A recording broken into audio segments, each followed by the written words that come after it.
video games. Video games. We love them. Oh, been playing them. Been playing one game. Is it World War? No, I've been fucking battlefielded, man. Okay. I've been in the trenches, bruv. I've been it. I sent you that picture, didn't I? Where I went 28-2. All of 28 kills, 2 deaths, 28 assists. It's pretty nice numbers. All of that from the safety of a tank. Yeah. In the turret. I was with this geezer, this completely random geezer, who jumped in a tank. I jumped in the turret, and he was a whiz at manoeuvring that thing. He knew where to fucking put it. He knew when to get out of the way, when to drive off. He didn't fucking leave me when I jumped out to repair it. He jumped out with me to repair it. He was getting kills. He finished second in the table. So me and him as a team did pretty fucking well. And the one time when the tank got blown up, we both sat and waited for the tank to respawn because we knew what our roles were. I sat there and waited for the little timer to finish on the tank, and then when I clicked on it, he was fucking sat in the driver's seat as well. I was like, what a geezer. What a fucking geezer. And then, I was just popping. I was going mad. Absolutely mad. And then my next 4 games were dog shit. Yeah, that's how it goes. Some of the worst games I've ever played in my life. I turned it off. I was like, I'm man. sick of this, but I had such a good fucking... I don't know if the XP for the tanks is different to everything else, because I leveled that fucker up a hell of a lot in that game. When the game finished and it went to my progression, it was just like... Ba-ding, ba-ding, ba-ding, ba-ding. Sick. They updated all the XP, didn't they? So everything's going up a lot quicker now. Maybe it was catch-up stuff as well, but I was just... Love them tanks, man. I love being an engineer, just blowing the shit out of people. And even... I always forget that I have RPGs. I was playing a game of Rush yesterday, and obviously it's some of the maps are quite close quarters, and there's just people hiding behind walls and shit like that. I've completely forgotten until about halfway through that I can just blow a fucking hole in them. Yeah, boy. So I was just doing that, just taking buildings down. I was like, you want to camp on a roof? That's fine. I'm taking the roof. What a great game. It's fantastic. Fantastic. Sending you 2 videos of my... my Battlefield favourite moments of the week. Well, I've got 2 of the furthest snipes I've got on the game. Which was what? Oh, I don't know, 400 metres or something. 400 metres? Well, it says it's like 400 and something on the longest thing. So unless I've accidentally got one further. So this is you in a tank. You shoot out of that chopper, did you? Oh yeah, I blew that up. That little right on the rudders. Yeah, that's one of my favourites. Horrible bastard. I love that. I absolutely love that. Yeah, it was satisfying, that one. It's good when people actually paint stuff and all. Yeah, I like that. Always forget that that's a thing that you can just do, just paint stuff. I'm not terrible for it, but I must admit there's been multiple times when I'm in the tank and I forget that it's got, like, sometimes it's got the gun where it will paint someone. I often do it with the sniper class. You do it with the binoculars. What's this little sniper? Oh, those are the towers that you can actually make blow up. Yeah, and then there's a geezer climbing the ladder as well. They can purge them. Little fucking geezer climbing up the ladder, giving the little one bang, bang, bang, bang. Because what do you do in that The noise is so satisfying. Yeah. I haven't touched a sniper yet, you know. It's easy, man. I haven't touched one. Change that fucking 0 in. Never have to worry again. My mate Leon has finished the sniper, the recon challenges now. Oh, wow. One where you got to get like 200 headshots at 200 meters away or some shit like that. He's done that. Yeah, it's just ridiculous. But he's been farming that pretty much since Battlefield come out. But he's doing it in portals. So. No. He's just no. He hasn't been doing portals. That's just normal gameplay. I haven't touched portal either. No, I haven't. I won't. I refuse. I don't like getting confused. I don't want to get confused. I don't want to get overwhelmed. I also don't want to touch a bot lobby. I don't want to get XP that I don't deserve. I don't want to make the game easy. I just want to play, man. Yeah. Play normal. How it was designed. What I did do is turn crossplay off to see the difference, and it definitely plays nicer without being filled with PC players. I bet. I'm noticing that there's more kills coming in because there's less sweats knocking around via mouse and keyboard. So yeah. Yeah, that's something I need to do. I played the that other mode for the first time. You know, the one where you capture 3 and then it takes one of the zones away. Yeah, it's cool, man. It's a cool mode. Yeah, it's I've interesting. no idea what I'm doing half the time. I'm just running around like a loon, but it's fun. Yeah, it's I've the been whole using SMG all week, to be fair. Oh, they're good. They are good, yeah. They are good. They are good, but I do miss the old ARs. The old, I'm SMGs all the way. The Battle Royale Shadow drops on the 28th. Does it, yeah? Yeah. Not much of a shadow drop. Well, they haven't confirmed it. Is it leaked, is it? That geezer that never gets anything wrong. Yeah. I'll be over that, to be fair. I will be on that. Tom Henderson on X said that I can now independently verify that Battlefield 6 Battle Royale is indeed planned to shadow drop on October the 28th. Where does he get his info from? That's what I want to Someone know. commented, any insight into the decision behind why they are shadow dropping it instead of full marketing on it? He said Byron Bede is leading the charge, I believe, and he was a key figure for Warzone shadow drop strategy, so I imagine he is just replicating. So I'm very interested to know, because I think this is either going to make or break Battlefield. Not like I think the game's going to be fantastic, but if they want to have like a real staying power, Battle Royale needs to hit hard, because multiplayer games are great, but you want that Battle Royale audience as well. And you've already taken a lot. Well, I don't think you've taken player base away from Call of Duty because they're just sitting there until Black Ops 7 comes out. Exactly. But, yeah, you do. Back.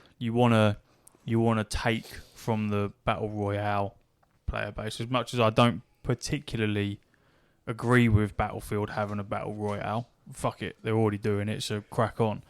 All the COD Battle Royale players will go back to Call of Duty Battle Royale if Battlefields isn't fantastic, because they'll just go back, play Warzone and just complain that they're playing Warzone, but carry on playing Warzone. Yeah. They need to drop it. But what I'm interested in is how they implement it. Is it going to be a PUBG way of doing it, where you're picking up attachments? Is it going to be a loadout system? Are you going to have to level the guns in the multiplayer, same as Call of Duty? What is their avenue of doing the BR? Or is it just find what you find? I would imagine it. I think they'll go loadouts personally. Yeah, I was going to say I reckon they'll do loadouts only because they've got the loadouts set up, and the free separate loadouts that you can create for a class, and for the vehicles and planes and helicopters, all that shit. It would be. I don't think I'd like a PUBG style setup, because grabbing attachments I just find annoying unless you're playing PUBG. But I wouldn't mind the idea of picking up the weapon as you go. But again, that makes it annoying if you want to play the game a specific way. You've then got to go and find that weapon. Is that too annoying? If you got to do it that way, is there then just going to be I'm sick of seeing fucking meta videos. I'm sick of them. I'm sick of them. I hate COD players so much. I haven't even looked. I just play what I try something and go, it feels like shit, and I change it. Yeah, they're so fucking annoying. Look at this AR meta. Fuck off. You're so annoying. Yeah. Well, obviously, it's not applied. It's not aimed at me, is it? Otherwise, I'd watch it and enjoy it. But I go, will you just go away? These shitty fucking videos. Here's the quickest way to level up. Shut up, man. Yeah, all I've seen is the SMGs that are fucking melting and all that bollocks. But like I say, I just use what I feel like using, and that's all I'll do. Well, like everyone says, they go, you can throw as many meta videos out as you want. Which one helps the best against a 40mm fucking tank? An RPG to the face. Which gun's going to help me out with that one? None. One that has a silencer so they don't hear. So yeah, Battle Royale is gonna be interesting. 28th's cool. Is that the only game you've been playing? I played a little bit of Dying Light, but I won't lie, Battlefield has just sort of taken over from that, which is what I feared would happen. And then with Outer Worlds 2 on the horizon next week on Wednesday, it's going to be very difficult to find the time and the patience to jump into Dying Light with those two games. So yeah, for now that's all I've been jumping into. I've had some decent reviews. Outer Worlds 2. Not bad. It looks good. I'm going to get it regardless, even if it had bad reviews. I'd still buy it because I like the first one so much. I am slowly falling and slipping and crawling and holding on to my sci-fi love, but I'm falling back into fantasy. And I'm trying. Connor? I'm trying to train myself to like. Why can't I just like both simultaneously? Because I just can't. Because it's how the brain works, isn't it? No, but it shouldn't. Why can't I? I could not just play Star Wars Battlefront 2, pew pew pew, shooting all the droids up, being Luke Skywalker, and then just go and play Baldur's Gate. I can do it. My brain doesn't like you. I couldn't play Dying Light 2 and then go and play World of Warcraft. I just couldn't do it. My brain does not allow me to play the two things. Yeah, but that's probably quite normal. You're an extreme point because it's like you get into fantasy and then everything else gets shut away. Even though you still love it, everything else is shut away.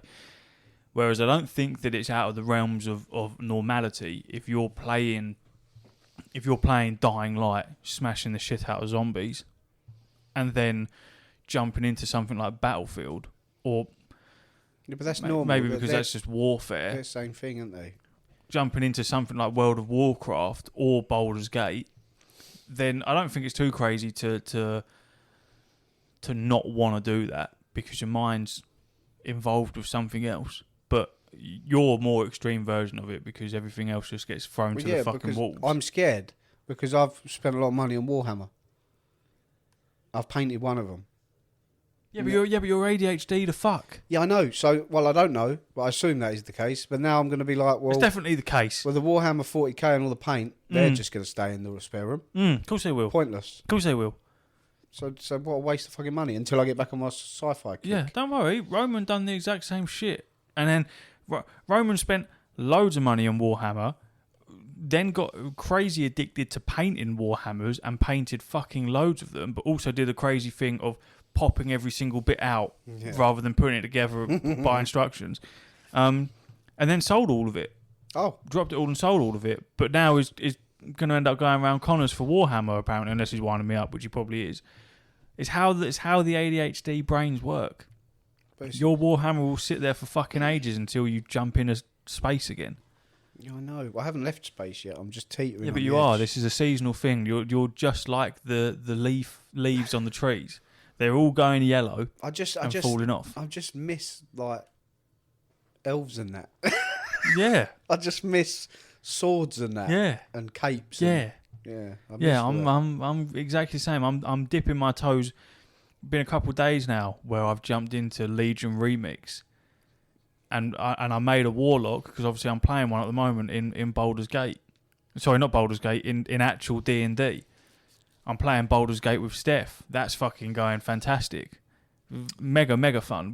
The other day we spent like a solid 4 or 5, maybe even 6 hours. We spent all day playing Baldur's Gate. That's the best thing I've ever heard. Well, tell us about it then. I loved it. It was great. Well, where are you? We were shouting at each other. I was getting angry. Obviously.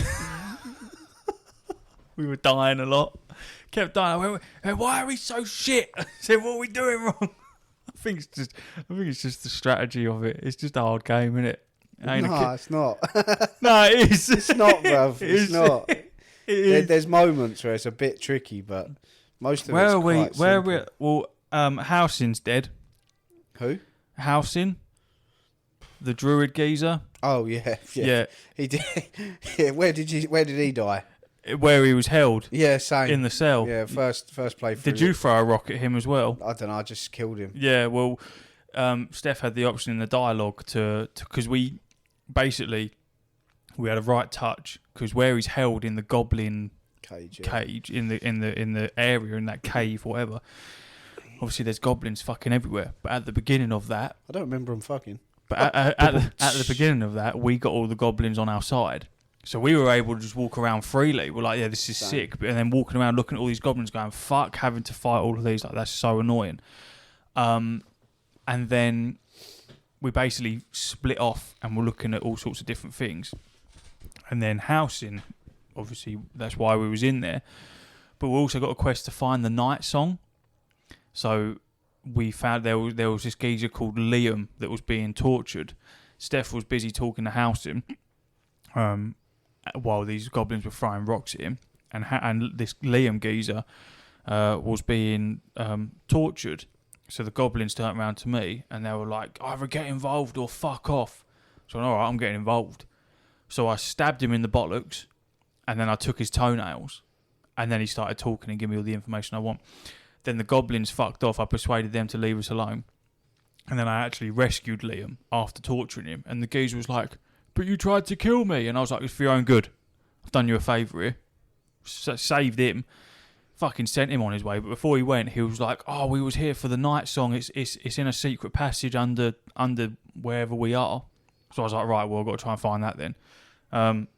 In the meantime, Steph's talking to the goblins that are throwing rocks at housing. And it gives you the 3 options. And it was like, throw a rock at him. And I said to Steph, I said, throw a rock at him, see what happens. And she was like, no, I'm not doing that. And we basically said that if we come up with a decision that we can't agree on, we'll spin the wheel. Fair. So I put the answers in a spin the wheel on Google. And it come on to throw a rock at him. So she threw a rock at him. And then the geezer didn't react very well because he busted through the cages and mauled everyone to death. But obviously this place is filled with goblins. So they overpowered him, pretty much. Fair enough. And the way that we found out is because the quest itself to save him updated and completed the quest because he dead. It popped up. It said that he's died. So we were like, oh, whoopsie daisy. Maybe we shouldn't have thrown that rock. I feel bad for spinning the wheel. And then we explored some more and found these 2 spiders that were locked up in a cage. Well, Steph's got good animal handling and animal speaking. So she got them on our side and let them out. But they just went to town. They tried to escape but then got cut off by goblins. They just went fucking ham. There's this big like bugbear geezer or whatever that Steph had killed previously in her own playthrough or spoken to or whatever. Fucked his ass up. Spiders come running in, saved us. Like, you know where, obviously when, you do know, but when you're fighting it goes from person to person, like, fucking, what's the fighting style called? Turn-based. And then, yeah, it went from me, and then went all the way to one of the spiders, and I was like, oh shit, the spiders are involved, they're on our side. And yeah, we fucked all of them up. And then next to that building was this woman,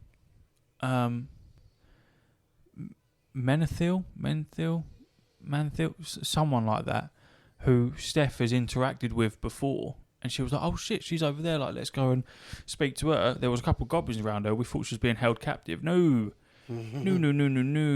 Started attacking us. Killed us about 3 times. So we save scummed it. And then figured out that actually, in order to get her to interact with you, when it's in that state, you knock her out rather than killing her. Knocked her ass out. Killed everyone else and knocked her the fuck out. Apparently she ends up in some other place and then you can interact with her. And I'm pretty sure we booked it out of there and then left it there. But that was... We killed a lot of shit. Like, it was clicking. It was clicking pretty well then. And then I sort of had this moment where I was like, do I want to... You meant Mindira. You talking about the drow? The purple... Yeah. Oh, yeah. Yeah, I know who you're talking about. Yeah. Well, you knocked her out. Yeah, she was beefing us. Yeah, she's hard, yeah. Yeah. She was beefing out, killed all of us, bar me. She's quite a big character, man. Yeah. Yeah, well... You nearly killed her. I nearly killed her. Yeah. Yeah. I don't know what happens if you kill her. Yeah, I knocked her ass out, man. She's quite a big character. Yeah. That's why we were so annoyed, because Steph had obviously in her own playthrough interacted with her, and that's where she was like, "Oh, she's really cool." Yeah. And then she's attacking us because we've already started a fight with the goblins, and yeah, like I say, we died like 2 or 3 times, and then Steph googled it, and it was like, no, if you knock her out, then it puts her back. She ends up somewhere else. And then she basically killed all of us bar me, and even then I only had like 5 health left, I think.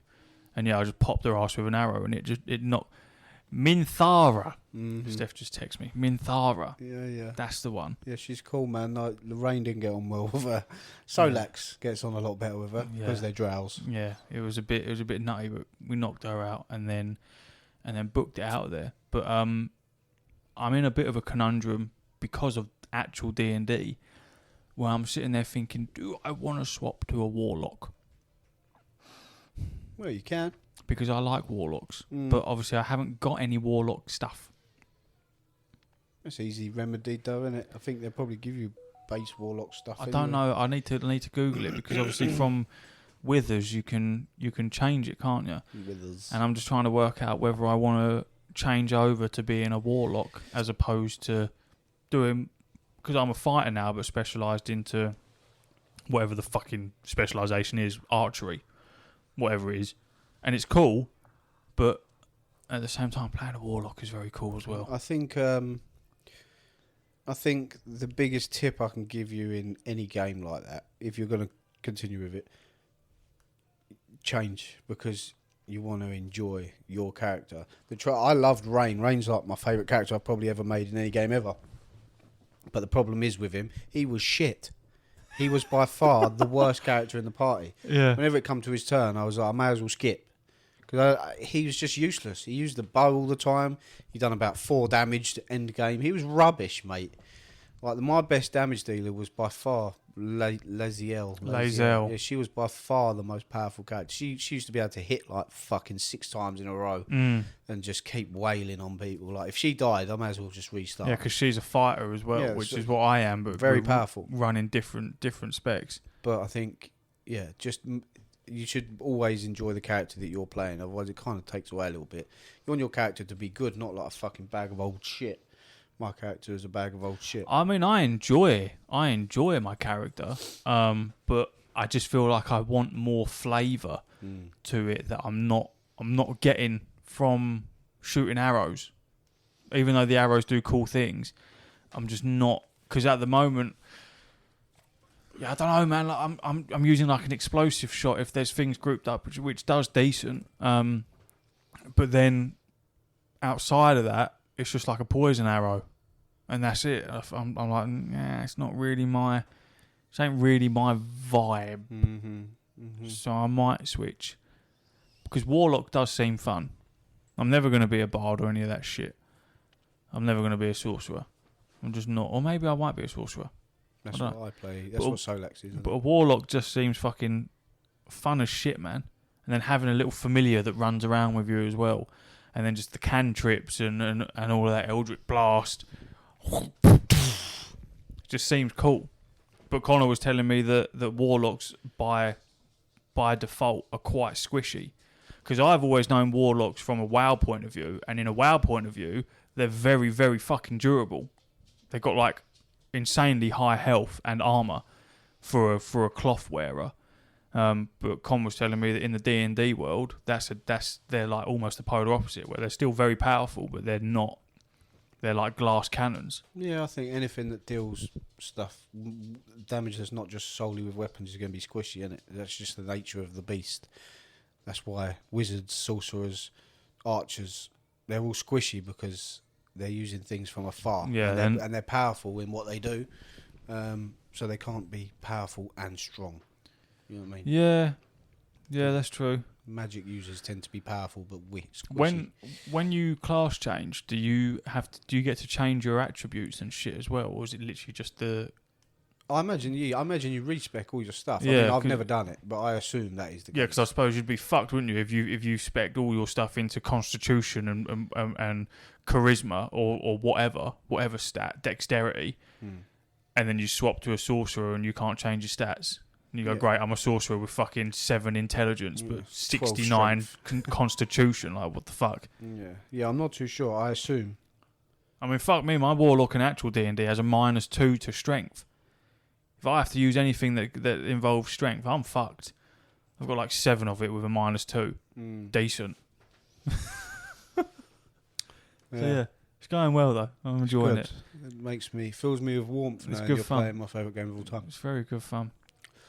But yeah, I want to play. I got the Steam Deck out the other day, pissing around with that, and I just got a real big urge to play Divinity Original Sin 2, which is Larian's game before Baldur's Gate 3. No. And a lot of people say it's on par with Baldur's Gate 3. It's not got the same level of cinematography and all that, but it's all voice acted. It's all fantastic. It's got the narrator and all that sort of stuff in it. So yeah, and I played it on PS4 or PS5, one or the other, and I really enjoyed it, but I fucking struggled hard. But now I have Baldur's Gate under my belt, and now Rogue Trader.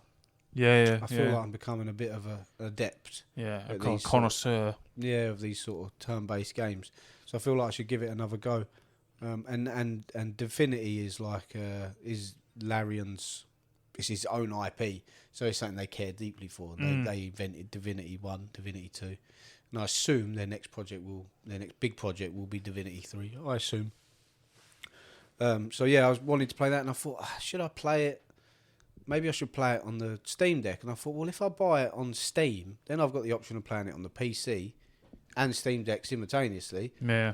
So, well, if we're watching a film or something, I can just play on the Steam Deck. And if we're playing, you know what I mean? I feel like that's So did you give it a go? No, because it's £30, and I've got it on PS4, or I've got the disc at home. So I'm just like, do I want to spend? I've put it on my wish list, hoping for a sale.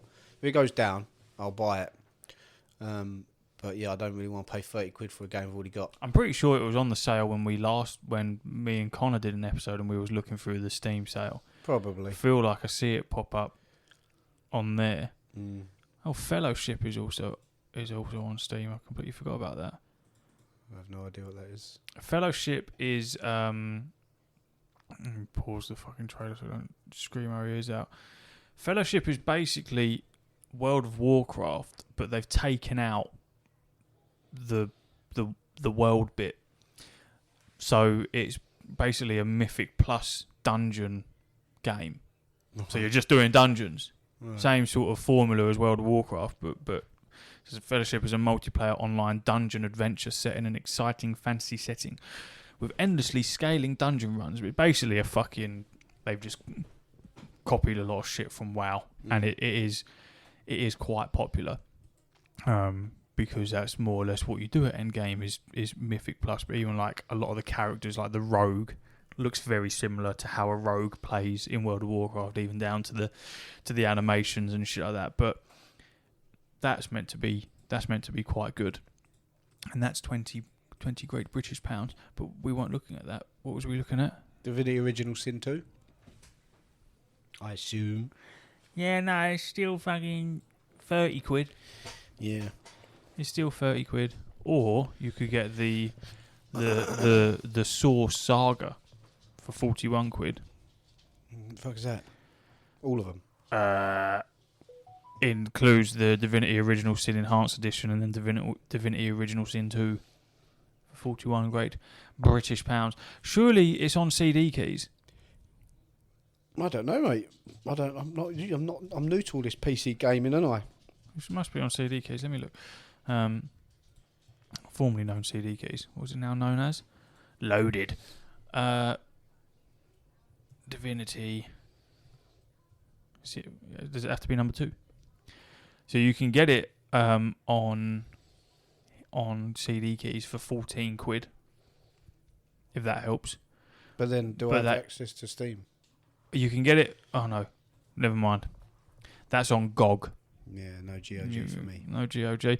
There is Steam on here, but it says it says notify me for the codes, and that's £22.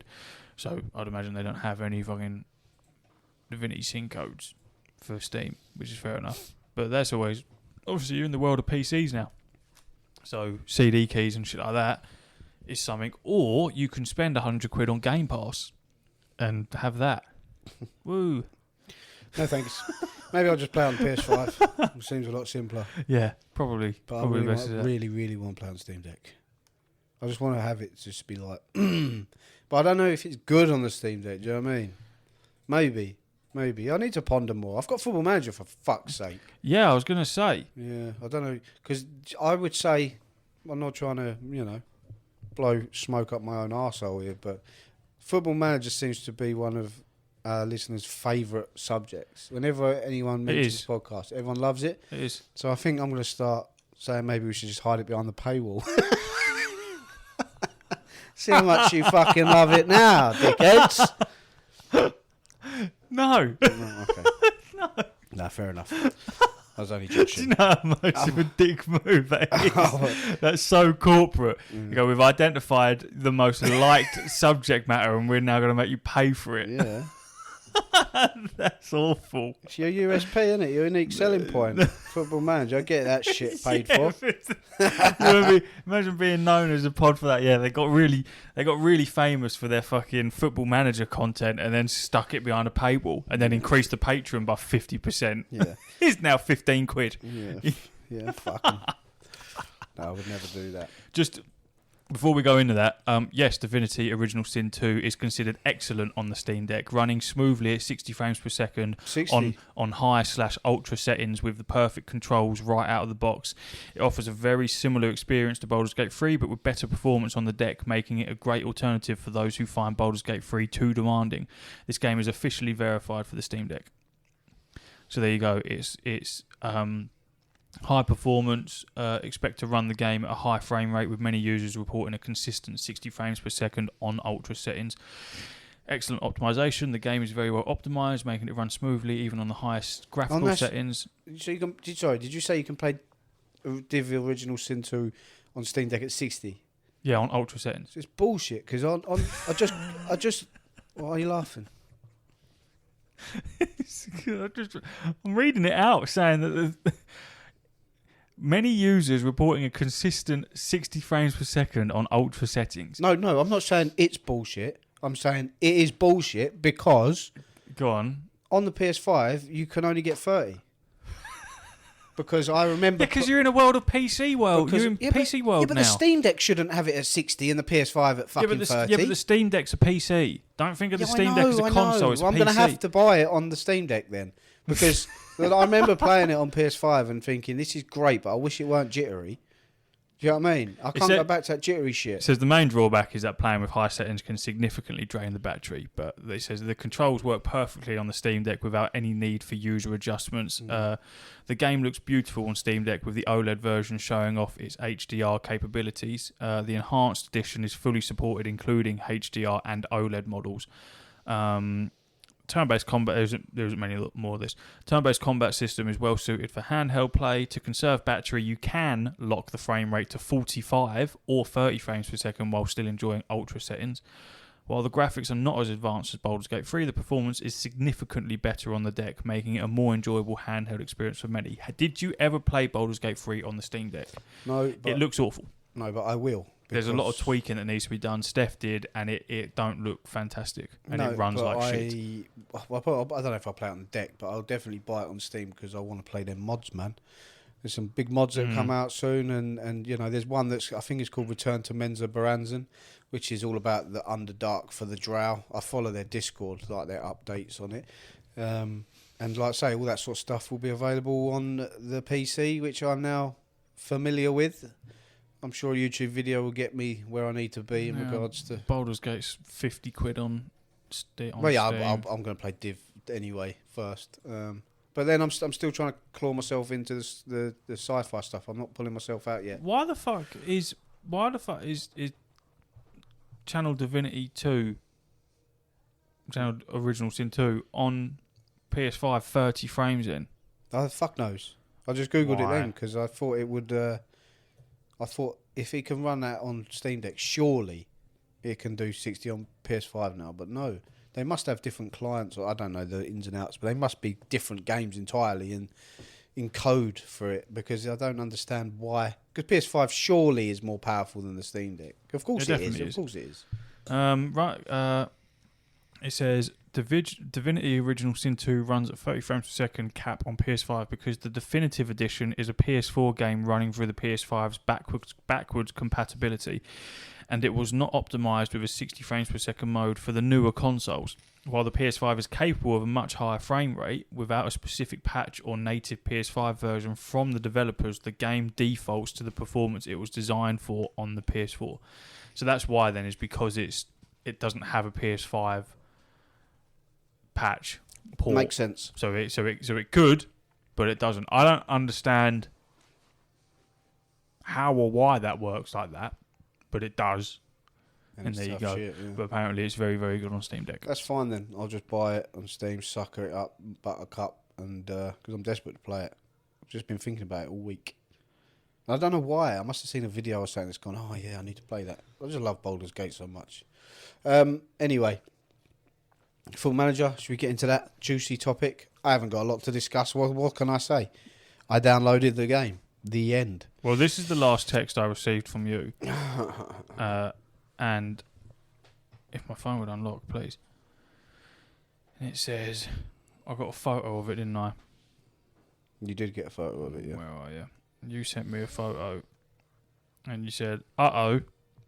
Uh-oh. And then it was a picture of Football Manager 26 downloading. At 29%. At 29%. And then you sent me a picture of... I'm going to assume you've made the manager look like you. Otherwise, it's just another bald, bearded man. Which you all look the same, if I'm honest. Once you've got a shaved head and you grow a beard, you all look the same. I am aware of this because I showed Rye this and he went, "Oh, you made Clarky." I was like, "No, that's me. That's generic bald man B." Yeah, it could be anyone. I am generic bald man. And you said going in with no experience, no badges, nothing. Starting unemployed again, as I did last time, and see where the journey takes us. Indeed.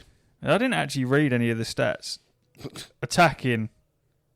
What does that say? Unsuited. Yep. Defending. Unsuited. Fitness. What does the unsuited bit mean? It means I'm shit. I'm So unsuited for any of it. So all the stats except for motivating, you're reasonable.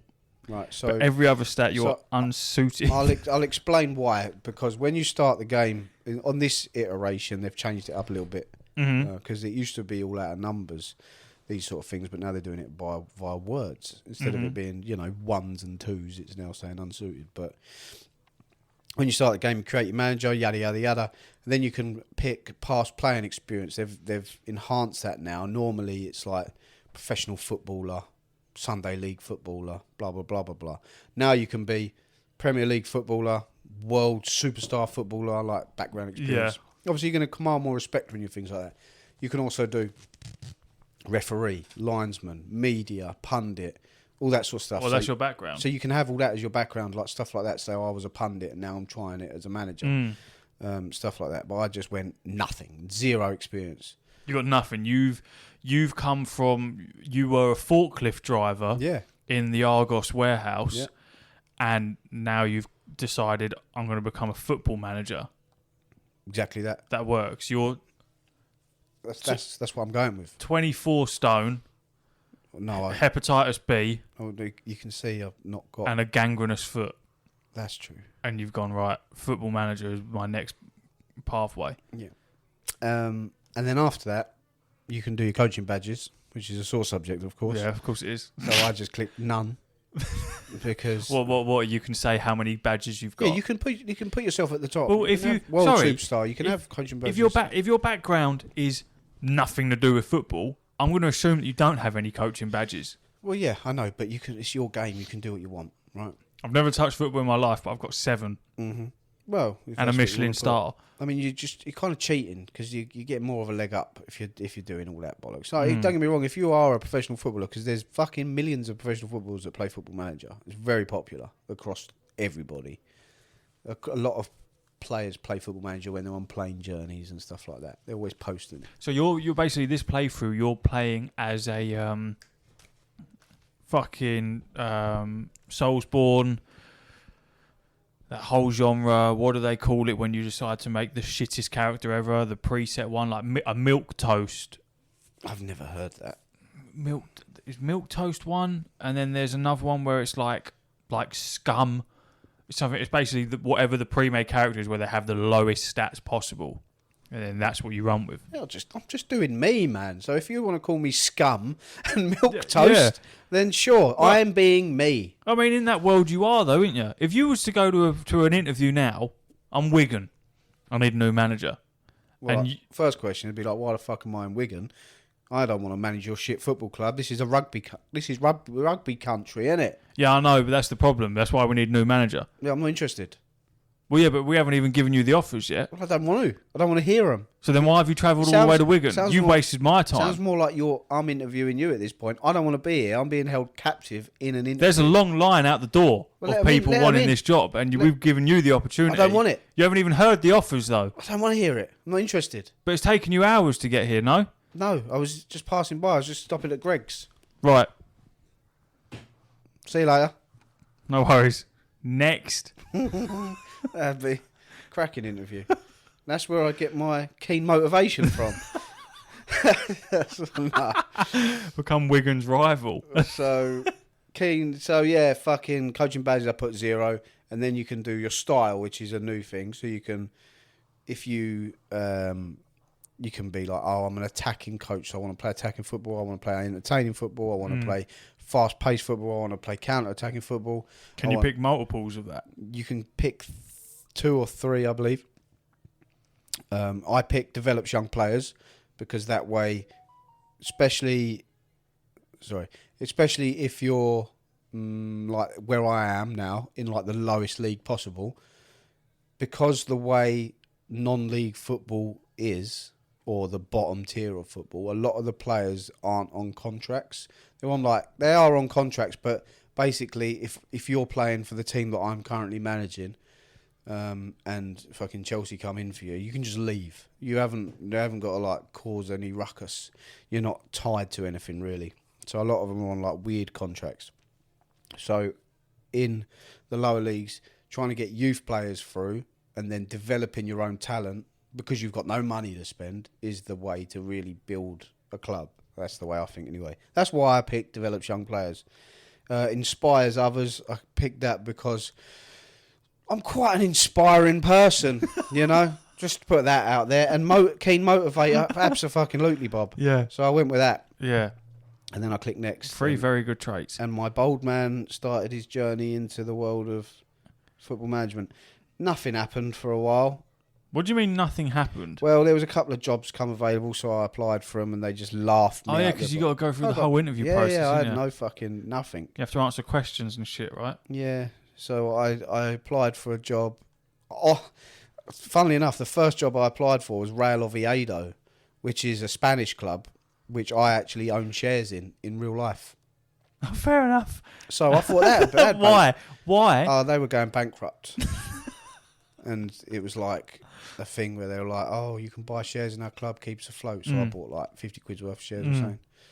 Don't know why. I don't know how to sell them now, but I've got them. They're there. So I can turn up to Real Oviedo and demand. Yeah, I'll go, I'm a shareholder. Let me in the boardroom. Yeah. I own part of this club. I do. So literally, let me in. I'm the same with Southend United. That's cool. I own shares in Southend United. It's cool, isn't it? I do have the certificate somewhere, so I'm one step ahead of you. I've actually got proof of me owning them. Oh, you want proof? I can give you proof. Oh, you got proof of? Oh, yeah. You butt naked in the boardroom. No. I've got proof, but don't you worry about that. Does it say how many shares you've got? I don't know. I can't. I have that somewhere. I don't know where it is, but it is somewhere. I'm looking around now, seeing if I can find it, but I can't. It's somewhere. What is this? You're going through the archives, finding a photo of the certificate? No, yeah, I've got the certificate. I purchased 4 shares. There we go then. 2015. So you can go in there and you can go, I own 4 shares.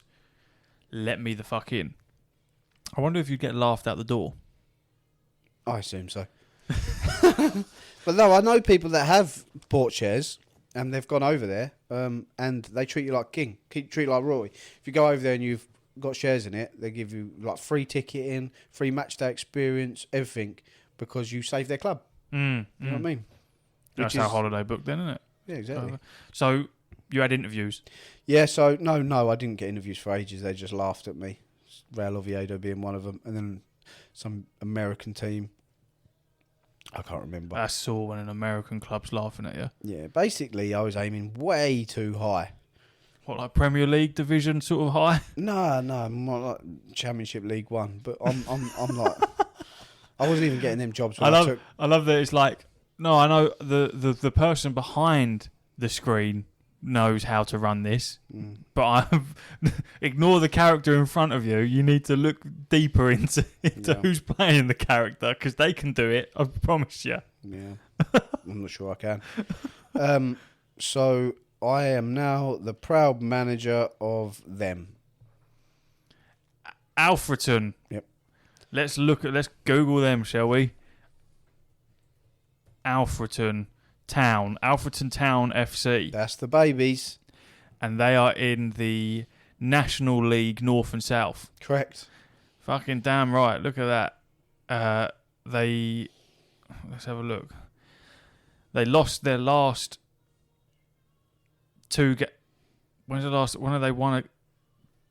They haven't won a game. Nice. Where are they in the table? It's encouraging. Oh, they're 21st in the table. They've won one game so far in their last 5, and they're currently sat on 10 points, having played 12 games. That's fine because they're not managed by me. And they also don't seem to have a badge. But they're playing Buxton tomorrow. Yeah, they are 3:00 kickoff. If that helps. Oh, what, are you following them now? I've got to keep an eye out. Haven't I? I like to keep an eye on the club. I've looked around the area. It's in Derby. It's a nice Does it place. live update anything like that? What do you mean? Well, no. I suppose it doesn't, does it? No, But it's always the immersion to follow. It's to just follow interesting. Alfreton. It's interesting because then you'll be like, oh, I sold that geezer. He was shit. He's It would- banging them in. It would be so cool if you were able to like fabricate the league matches and stuff like that. So like have them in Football Manager play Buxton next. But that's what they do. So the fixtures will be the same as they are. Oh yeah, because they're in the fucking yeah. Yeah, they will be. But yeah, so I had a job interview with them. I basically told them a load of lies. Yeah, that's good. They was like, oh, we think we want to try and keep mid-table position by the end of the season. I was like, fuck that, we're getting promoted. That's a lie. I've no idea. Yeah, no, that's good. So just over-promise is what I did. And they seemed chuffed, to be honest. They seemed chuffed that I was going to basically win Champions League with them. Well, they listened to you. They listened to me and they gave me a job on 450 quid a week. So I snapped that up, and then they decided to let me know that I've got no money to spend. Yeah. Which I assumed would be the case. Yeah, what did you expect from a I know. bottom in the table from National League North and South? I know. But what's the next move up from North and South? Just National League? Yeah, and then it will be eventually League 2. League 2, League 1 Championship. It's a long way to go. It's not too bad. So Listen, you got to win promotion to get into National League. One more to get into. What was my first game, and the last one was fucking... I can't remember who I was manager of. I won my first game, lost like 12, and then fucked off to China. Did all right, didn't I? Did all right. Ended up at fucking Antwerp. Didn't get your badges though. That was the problem. Yeah. Interestingly though, considering they missed, so FM24, then so it was the last one I played. Then FM25 didn't exist, so FM26. I watched an interview with the creator the other day, saying this is the biggest jump they've ever made in football because they've rebuilt the whole game. Everything's different. The menus are different. UI is different. The match engine is fucking amazing. By the way, of which I believe Tom from the guild actually worked. Yeah, interesting. Provided the data with that for that engine and was part of the reason why they had delays. Yeah, cheers, Tom. All of that. So they say like this is the biggest shift in Football Manager in like 25 years. Like since like 94 to 95 or something. They said because it used to be Championship Manager and then it's Football Manager. This game's been going on since I was a kid. I mean, yearly. It's the first time they've ever missed a game as well. So it's a big change for them. I can't remember why I started telling you that story. What was we talking about? Football Manager. I know that. We was talking about... The fuck were we talking about? We could rewind it, but I can't be bothered. Oh, right, yeah, no, because... So what I mean is... So they missed FM25, but the interesting feature that is in there, you can import your FM24 save into FM26. That's cool. Which is mental considering the whole game is built. It's completely I have rebuilt, no idea how that works because players, different ages, different... I just don't understand how that works. I didn't bother because I was unemployed. I've left that save. Fuck Antwerp. That's gone. If it was Antwerp, wasn't it? I took to the European final. Yeah. Fucking... Is National League North and South still EFL? Or is EFL from something up? English Football League, EFL stands for. Yeah. So I would imagine National North and South is in... People that play in these are like semi-professional footballers. They're not like... They've still got jobs. So I think the Football League is from like League 2, League 1. They're professionals. League 2 up. So yeah, I've only played one game, which was a friendly. And I won 5-3 to a club I'd never heard of. But more importantly... Every single goal I scored was a header. And the reason for that is because I'm old school. You've got Harry Maguire up front. I looked through my squad. I said, every cunt is 6 foot and above. Get that ball on the wing, you cross it in, and you hit someone's head. And that's what we did. We played for set pieces. We ran down the wing. We crossed it in. We headed it in. We absolutely dominated. And the future's bright. I love the idea of what's your guy called in this? My name, Ashley. Ashley. That's it. I love the idea of Ashley coming into Alfreton Town FC with absolutely zero experience when it comes to football, and especially managing football. And then that first team talk, and then just reeling off strategies like you're in the Prem. Just going, we're going to do this, that, your fucking tool, headers, this is how we're going to play. But from this guy that, on the face of it, knows nothing. It'd be like me walking into there and going, this is what we're going to do, this is how we're going to attack, this is how you're going to defend, blah, blah, blah, blah, blah. Whilst it's funny to assume that, I think if I went into Manchester City, right? No, I'm serious. If I went into Manchester City and they were playing, fuck knows, West Ham, say for example, Yeah. I'm confident I would win my first game. Now the players would laugh at me and think, "What a plonker." Granted, and I'd understand that. Yeah. But all you need to do is there's a certain level to it. You tell players just go out and play football. You know how to play football. You're some of the best footballers in the world. You do not need me how to tell you how to play football. Keep safe at the back. Keep structure. Keep your formation when we haven't got the ball. But just go and express yourselves. They would go and win that game. I don't need to tell them how to win that game. Football at its core is such a basic sport. But it gets Get the ball and put it in that fucking net. It gets so overcomplicated by now everyone's copying PSG's kickoff routine. Have you seen that? Mm-hmm. Yeah, everybody's doing that now. And when they just send it out. Yeah, just fucking loft ditch long. But it makes sense. Because then you get further down. And people have adapted it now, which I think is much more, which is better than PSG's one. I can't remember who I see do it the other day. So they get the ball from kickoff, they kick it back, which they have to. The geezer flicks it up first time, boots it in the air towards their goal, but outside their box if he can. So then all their team just rushes forward. So it just causes mayhem. So the keeper doesn't know where to come out for a bouncing ball that's outside his box. The defenders and midfielders are rushing back trying to head the ball. You try and win that second ball, you're in on goal. It's a great tactic because all that happens normally on a kickoff is it gets passed back and you can't get out. You can't get out of your own half. That's why they always kick it long because there's no way out because the structure is too rigid. No one's moved from their positions. So, yeah, I think football at its core and its basic is very, very, very simple. That's such a weird tactic, innit? That weird, obviously works sense. where you go, I'm just going to blast the ball straight down. Because it puts them under pressure straight away. That's why. You don't want pressure. You don't want pressure instantly. You know what I mean? So it's a smart tactic. But then surely the opposition just adapts to that then. They go, right, this is their tactic, so we're just going to fucking have people sitting in the back ready for that to happen. Yeah, but they haven't adapted yet because it's new. And that's what it's all about, and it always finding new ways of tricking people and new tactics and stuff, and that's why football's fantastic. But yeah, when it comes to laughing at me about being a manager of Alfreton, the baseline, if someone just comes in, I'm not saying I don't know anything about football. I'm saying I've never had a career in football. That is the difference. So you know football, you'd have some understanding, limited understanding, but I've watched football most of my life. Yeah. So I have a good understanding. I've also played Sunday League football. I've played zero level of ability football, but I've played against Chelsea Academy players. I've played against players that have played for Chelsea Academy. Can't get a ball off them. Mm-hmm. They're just different levels well above me. I wouldn't even get close to them.